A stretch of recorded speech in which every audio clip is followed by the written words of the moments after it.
Assalamualaikum warahmatullahi wabarakatuh, sahabat jernih. Kita berjumpa kembali dan kali ini bersama kita hadir Bang Hamdan Julfa.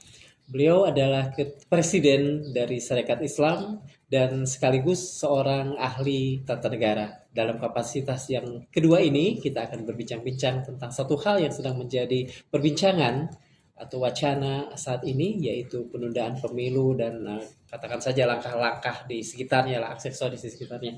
Bang Hamdan, saat ini kita sedang diramaikan dengan isu penundaan pemilu, kemudian aksesoris-aksesoris pikiran diantaranya 3 periode dan lain sebagainya. Ya. Soal penundaan pemilu, seberapa mungkin itu dilakukan sebetulnya, Bang? Penundaan pemilu ini boleh aja sebenarnya, asalkan tidak melewati batas 5 tahun. Oke. Artinya pemilu yang tadi dilaksanakan Januari atau Februari bisa diundur sampai Mei misalnya. Beberapa bulan. Ya, asalkan jangan sampai melewati batas 5 tahun. 5 tahun itu. Karena sistem pemerintahan kita adalah sistem pemerintahan presidensial yang fix term 5 tahun. Beda dengan parlementer. Parlementer itu maksimum misalnya 5 tahun, dia boleh memajukan pemilu dan anytime dia maju. Dia Perdana Menteri udah saya majuin pemilu, nggak masalah gitu. Itu parlementer. Tapi kita presidensial. Dia presidensial udah fix gitu jabatannya. Begitu juga dia mundurkan nggak apa-apa juga. Karena itu kan parlementer. Jadi banyak orang salah sangka dengan penundaan pemilu, masalah sederhana gitu. Iya. Padahal tidak sederhana. Bagi saya tidak sederhana karena penundaan pemilu boleh, tapi asal dalam range waktu 5 tahun 5 tadi. tahunan, tidak boleh melewati itu. Kenapa? Karena seluruh jabatan kita itu yang dipilih 5 tahun. Presiden 5 tahun, DPD 5 tahun, DPR 5 tahun, DPD 5 tahun. Dan DPD 5 tahun. Iya, betul. Nah, kalau diundur pemilunya gimana ya? Yang lain-lain itu ya. Gimana? Betul. Bukan hanya persoalan presiden. Betul. Satu.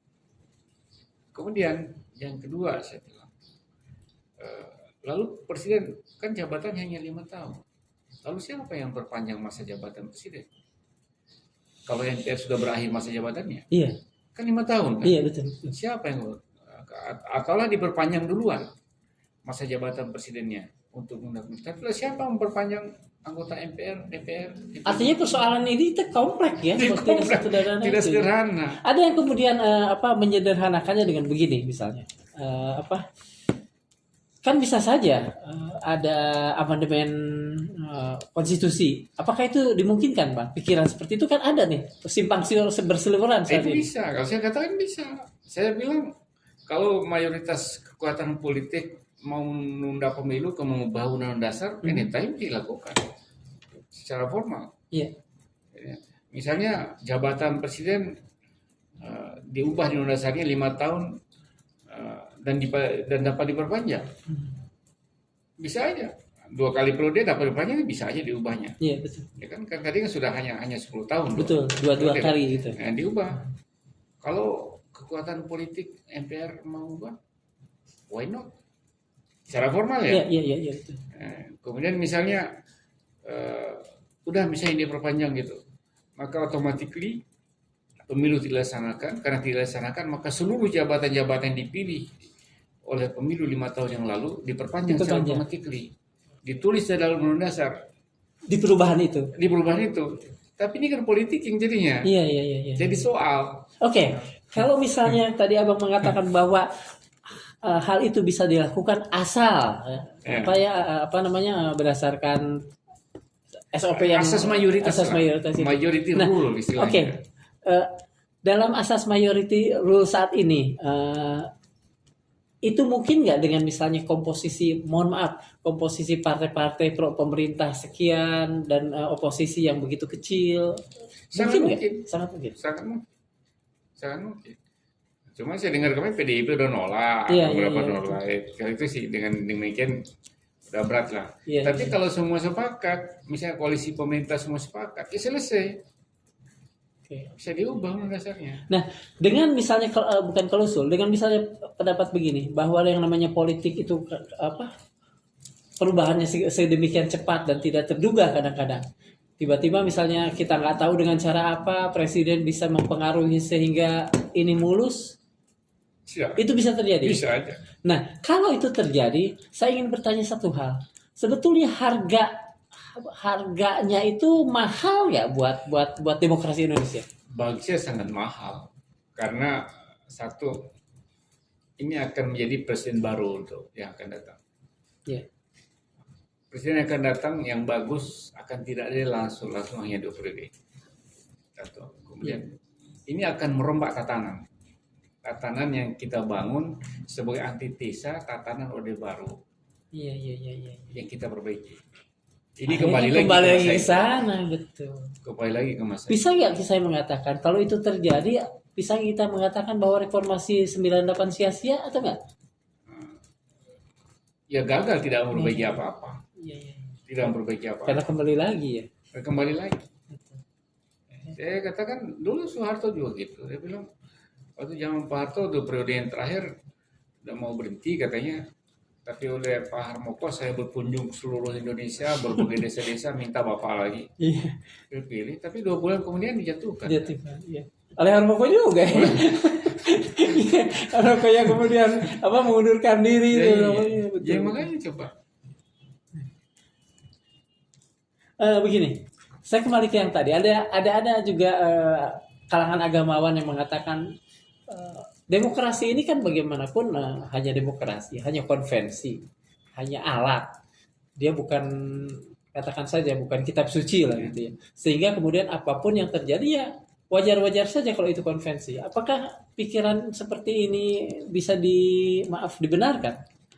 Nah, gini, jadi kita harus melihat sejarah bangsa kita. Kita harus belajar dari sejarah. Ya. Pertama Soekarno. Ya.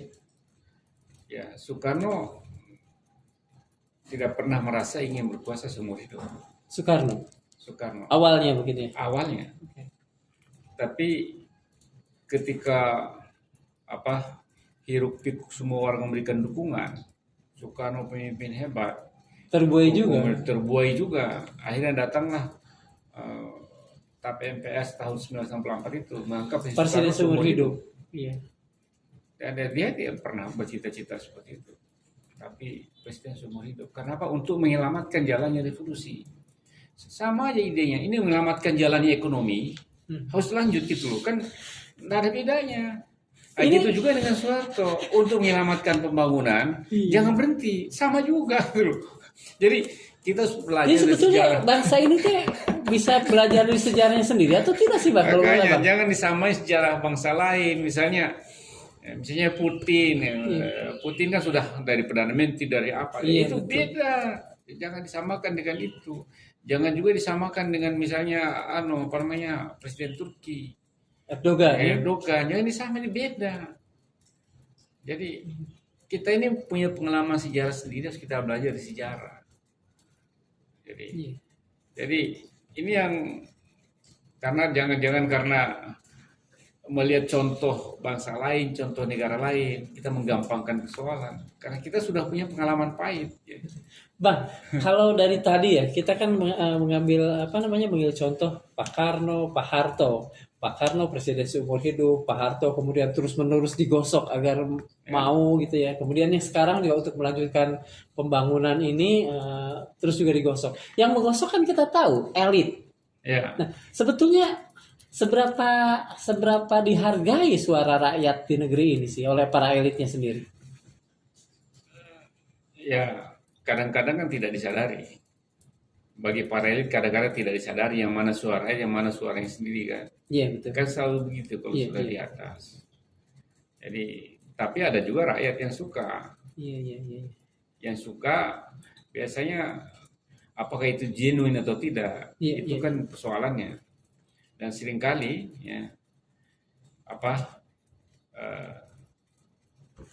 kita ini banyak basa-basi. Kalau datang pejabat, iya kan, senang kan. Tapi the silent majority Belum tentu. Kan ini selalu terjadi di bangsa kita. Silent majority itu belum tentu. Nah, ini yang selalu terjadi. Mengapa yang mayority ini selalu silent di negeri ini, Bang? Itu biasanya akan selalu muncul ketika ada masalah sudah dia diubun-ubun gitu. Iya.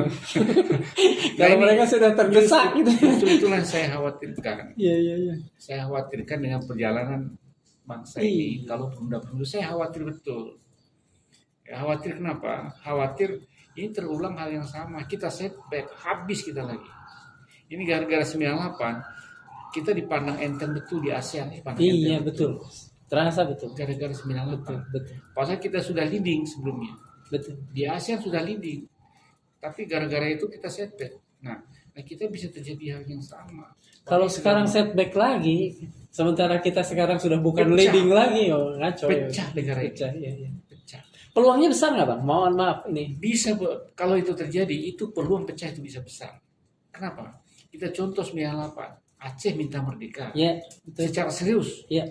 Bali pernah juga. Bali minta merdeka, Riau minta merdeka, Kaltim minta merdeka, Papua lebih-lebih lagi. Sampai sekarang. Jadi bahaya gitu. Jadi bukan jangan dianggap main-main, jangan dianggap usaha sederhana. Nah, ini kan banyak orang yang mengatakan bahwa ini akan segera luruh, akan segera menurun. Kalau yang namanya presiden ini ngomong gitu. Mengapa presiden tidak kemudian segera ngomong untuk menunjukkan sikapnya yang tegas? Tidak seperti kemarin beliau ngomong tapi masih. Ya kalau saya sih tegas, dia taat pada konstitusi. Tadi taat patuh pada konstitusi. Tapi kan ada tapinya tuh. Memang tidak juga kita bisa larang ada orang yang berdiskusi mengenai itu. Yang benar juga. Siapa yang bisa melarang orang diskusi mengenai itu? Iya betul. Saya sih ya nggak terlalu problem lah. Betul. Ya nggak terlalu problem ya. Tapi CNN bilang, kemudian siapa tuh ya, Tempo bilang bahwa, CNN ya, yang mengatakan bahwa sebetulnya permainan ini datangnya dari istana juga. Itu nggak tahu deh. Saya kira presiden yang paling tahu. Oke, itu aja barangkali Bang ya. Sahabat Jernih, terima kasih untuk obrolan kita yang singkat ini. Mudah-mudahan meskipun singkat kita bisa mengambil hikmah dari perbincangan ini. Assalamualaikum warahmatullahi wabarakatuh.